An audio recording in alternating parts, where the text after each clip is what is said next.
السلام علیکم ناظرین۔ ڈرامہ سیریل خمار کی نیکسٹ ایپیسوڈ میں دکھایا جائے گا کہ فائز مدثر اور حریم کو باتیں کرتے ہوئے سن لے گا۔ اب اسے پوری بات تو نہیں پتا، بس اس نے آخری جملہ ہی سنا ہے جس میں حریم مدثر سے کہہ رہی ہوگی کہ دل کی بات کہہ لینی چاہیے، اس سے دل ہلکا ہو جاتا ہے۔ بس اتنی سی بات سن کر فائز اندازہ لگا لے گا کہ حریم اور مدثر کے بارے میں جو کچھ اس نے سنا ہے، جو ویڈیوز دیکھی ہیں، وہ سب سچ ہیں۔ حریم اور مدثر کا سچ میں افیئر چل رہا ہے، اور غصے کے عالم میں حریم سے کہے گا کہ جی حریم بی بی، یہ کام تو آپ کو بہت اچھے سے آتا ہے، دل کی باتیں کرنا۔ حریم تو فائز کو دیکھ کر ہکا بکا رہ جائے گی، کیونکہ اس کے تو وہم و گمان میں بھی نہیں تھا کہ فائز اسے اس کے گھر کے سامنے ملے گا۔ بہرحال لائبہ جب فائز کو دیکھے گی اور یہ بھی دیکھے گی کہ وہ غصے میں ہے، تو وہ ابھی اسے کچھ بتا تو نہیں سکتی، کیونکہ لائبہ کو اس کی ماں نے سختی سے منع کیا ہے۔ تو لائبہ بس اسے وہاں سے اندر لے جائے گی۔ گھر کے اندر جا کے فائز اپنے گھر والوں سے ناراض ہوگا کہ پوری دنیا چھوڑ کر آپ کو یہی گھر ملا تھا رہنے کے لیے۔ حریم کا چہرہ وہ آخری چہرہ تھا جسے میں واپس آ کر دیکھنا چاہتا۔ حریم فائز کو غصے سے کہے گی کہ یہ میرا گھر ہے، آپ کا محل نہیں ہے کہ آپ لوگ میرے اوپر کیچڑ اچھالیں اور میں چپ چاپ کھڑی رہوں۔ اور فائز کی ماں جلتی پر تیل کا کام کرے گی اور فائز سے کہے گی کہ تم نے جو فیصلہ کیا ہے حریم کو چھوڑنے کا، بہتر یہی ہے کہ اس پر عمل کرو، طلاق ابھی دے دو، پیپرز ہم بعد میں بھجوا دیں گے۔ اگر حریم اپنی زندگی میں آگے بڑھ چکی ہے اور اپنی زندگی کے لیے کوئی فیصلہ کر چکی ہے، تو ہمیں اب اس کے راستے میں نہیں آنا چاہیے۔ حریم فائز کی ماں کو حیران پریشان ہو کر دیکھے گی کہ اس عورت کے دل سے ابھی تک میری نفرت نہیں نکلی۔ بہرحال فائز کی ماں سے کیا گلہ، جب فائز کو ہی اپنی محبت پر یقین نہیں ہے، تو حریم نے فیصلہ کر لیا ہے کہ بہتر یہی ہے کہ اس رشتے کو اب ختم ہو جانا چاہیے۔ فائز اپنے گھر والوں کو حریم کے گھر سے لے جائے گا، اور اس کے بعد لائبہ کو بہت افسوس ہوگا کہ میں سب کچھ جانتی بھی ہوں لیکن اپنی ماں کے آگے مجبور ہوں اور فائز بھائی کو ساری سچائی نہیں بتا سکتی کہ حریم بھابی کس قدر اچھی اور نیک سیرت لڑکی ہیں، اور جو کچھ ان کے اوپر الزام لگایا جا رہا ہے وہ سب ہماری ماں کا ہی کیا دھرا ہے۔ بہرحال دوسرے گھر میں شفٹ ہو کے بھی لائبہ کے دل کو سکون نہیں آئے گا، تو وہ حریم کو کال کرے گی اور اسے بتائے گی کہ میں آپ کو بہت مس کر رہی ہوں اور میں بہت شرمندہ ہوں کہ اپنی ماں کے آگے میں مجبور ہو گئی اور کچھ بول نہیں سکی۔ کاش بھابی کہ میں فائز بھائی کی آنکھوں سے شک کی پٹی اتار سکتی۔ کاش کہ آپ دونوں کے درمیان میں جو فاصلے آ چکے ہیں میں انہیں ختم کر سکتی۔ لیکن حریم لائبہ کو سمجھائے گی کہ تمہیں یہ سب کرنے کی کوئی ضرورت نہیں ہے، کیونکہ میں خود بھی اب اس رشتے کو ختم کرنا چاہتی ہوں۔ جس رشتے میں اعتبار نام کی کوئی چیز ہی نہ ہو، اس رشتے کو گھسیٹنا بے بنیاد ہے۔ اور پھر وہ لائبہ کو بتائے گی کہ میں تمہیں ایک بات بتانا تو بھول ہی گئی کہ مجھے وقاص ملا تھا اور وہ تمہارے بارے میں کافی کنسرن تھا، تمہارے لیے کافی فکر مند ہو رہا تھا، اور وہ مجھے کہہ رہا تھا کہ جو کچھ بھی میں نے کیا اپنی ماں کے پریشر میں آ کے کیا، لیکن میں لائبہ سے ایک دفعہ ملنا چاہتا ہوں، اس سے بات کرنا چاہتا ہوں۔ لائبہ کہے گی کہ بھابی میرا دل بہت بے چین ہو گیا ہے یہ بات سن کے، میں بھی وقاص سے ایک دفعہ بات کرنا چاہتی ہوں۔ تو حریم لائبہ سے پوچھے گی کہ اس کا مطلب ہے کہ تم وقاص سے ملنے جاؤ گی؟ تو لائبہ کہے گی کہ ہو سکتا ہے کہ میں وقاص سے ملنے چلی جاؤں، کیونکہ میں اس کو سننا چاہتی ہوں۔ ایک بے وفا کو شرمندہ دیکھ کر ہو سکتا ہے کہ میرے دل کو سکون مل جائے۔ حریم لائبہ کو سمجھائے گی کہ جو بھی فیصلہ کرنا سوچ سمجھ کے کرنا، جذبات کے بہاؤ میں آ کر کوئی بھی فیصلہ مت کرنا۔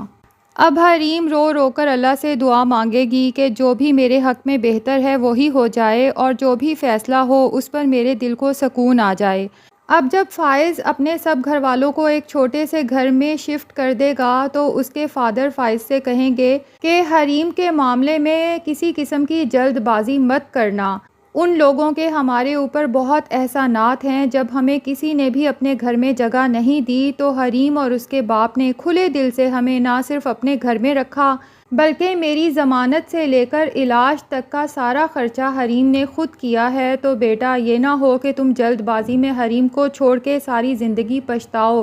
لیکن جب فائز کی ماں اپنے شوہر کو یہ سب کہتے سنے گی تو اسے چپ کروا دے گی اور فائز سے کہے گی کہ کیا ان احسانات کی وجہ سے ہم حریم کی یہ بات اگنور کر دیں کہ وہ مدثر کے ساتھ کھلے عام گھومتی پھرتی ہے، اس سے شادی کی خواہش مند ہے؟ میرا تو خیال ہے کہ اگر اس نے ہمارے اوپر یہ احسانات کیے ہیں تو ہمارا بھی اس کے اوپر یہ احسان ہی ہوگا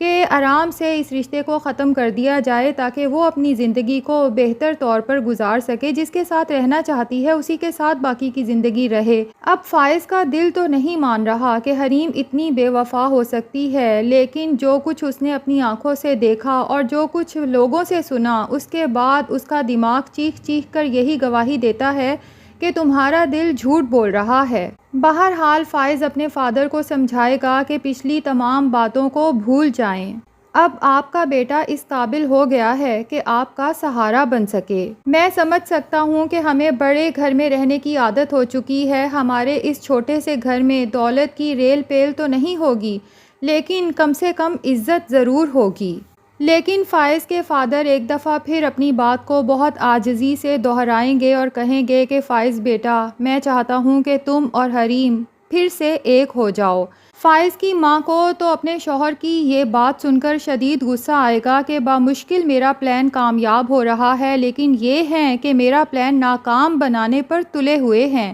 لیکن اس نے سوچ لیا ہے کہ کچھ بھی ہو جائے میں فائز کو کنونس کر کے ہی رہوں گی کہ جلد سے جلد حریم کو طلاق کا نوٹس بھجوا دے۔ دوسری طرف حسنہ چونکہ ناصر اور فائز کی ماں کی تمام باتیں سن چکی ہے اور ان کے درمیان میں جو کمٹمنٹ ہوئی ہے وہ بھی جان چکی ہے، اور اسے یہ بھی اندازہ ہو گیا ہے کہ فائز کی ماں نے اپنے بیٹے کی زندگی اجاڑنے کے لیے ناصر جیسے شخص کا استعمال کیا ہے، اور اب ناصر کو اپنا بریسلٹ دے گئی ہے تاکہ وہ اپنا علاج کروا سکے، لیکن ساتھ ہی دھمکی بھی دے گئی ہے کہ یہ آخری چیز ہے جو میں تمہیں دے رہی ہوں، اس کے بعد تم مجھے کبھی بھی نظر آئے تو یہ ریوالور جو ابھی میں نے تمہیں صرف دکھایا ہے اس سے تمہیں اڑا بھی سکتی ہوں۔ حسنہ کو تو بہت افسوس ہوتا ہے کہ میں نے کیسے آدمی سے محبت کی اور شادی کر لی، مجھے تو پتہ ہی نہیں تھا کہ یہ ایک غلیظ انسان ہے، اور اپنے دل میں ہی ناصر سے نفرت کا اظہار کرتے ہوئے کہے گی کہ مجھے تم جیسے غلیظ انسان سے اور تمہارے گھر سے اب گھن آ رہی ہے، پتہ نہیں کب سے تم کسی گدھ کی طرح مردار کھا رہے ہو۔ لیکن وہ سوچ لیتی ہے کہ میں ناصر کو اتنی آسانی سے نہ تو چھوڑوں گی نہ ہی معاف کروں گی، کیونکہ اس نے مجھے بھی دھوکہ دے کر مجھ سے شادی کی ہے۔ اصل میں تو اس کی میری دولت اور جائیداد پر نظر تھی، بہرحال میں اپنا بدلہ تو ضرور لوں گی۔ خیر، اب ناصر فائز کی ماں کا دیا ہوا بریسلٹ جیولر کو بیچ کے ڈاکٹر کے پاس جاتا ہے۔ ڈاکٹر نے اسے بہت پہلے آنے کا کہا تھا لیکن وہ کافی لیٹ ہو چکا ہے، تو ڈاکٹر سارا معائنہ کرنے کے بعد کہتا ہے کہ آپ اتنے لیٹ کیوں ہوئے؟ ناصر ڈاکٹر سے کہتا ہے کہ دراصل اخراجات پورے نہیں ہو رہے تھے، جیسے ہی علاج کے پیسے پورے ہوئے ہیں میں آپ کے پاس آ گیا ہوں۔ اور ڈاکٹر سے پوچھے گا کہ پلیز مجھے یہ بتا دیں کہ کوئی خطرے کی بات تو نہیں ہے، لیکن ڈاکٹر اسے صاف طور پہ بتائے گا اور کہے گا کہ ناصر صاحب خطرے کی بات ہے، میں آپ کو کسی بھی قسم کی جھوٹی تسلی نہیں دینا چاہتا، ہو سکتا ہے کہ آپ کی ٹانگ کاٹنی پڑ جائے، کیونکہ اگر ٹانگ نہ کاٹی گئی تو یہ زہر آپ کے پورے جسم میں بھی پھیل سکتا ہے، جس کے بعد ناصر کے تو آسان خطا ہو جائیں گے۔ وہ سوچے گا کہ اتنا بڑا عذاب میرے اوپر کیوں آیا، اور جب ظاہر ہے زیادہ سوچے گا تو اسے پتہ چل ہی جائے گا کہ یہ عذاب اس کے اوپر مردار کھانے کی وجہ سے آیا ہے۔ تو ناظرین، اب لگتا تو یہی ہے کہ فائز اپنی ماں کے فورس کرنے پر حریم کو طلاق تو بھیج دے گا، لیکن اس کے بعد ہو سکتا ہے ناصر کی بیوی فائز کو ملے اور اسے ناصر اور فائز کی ماں کے تمام راز بتا دے، جس کے بعد فائز کی آنکھیں کھلیں اور اسے پتہ چلے کہ اس کی زندگی میں آگ لگانے والی دراصل اس کی اپنی ماں تھی۔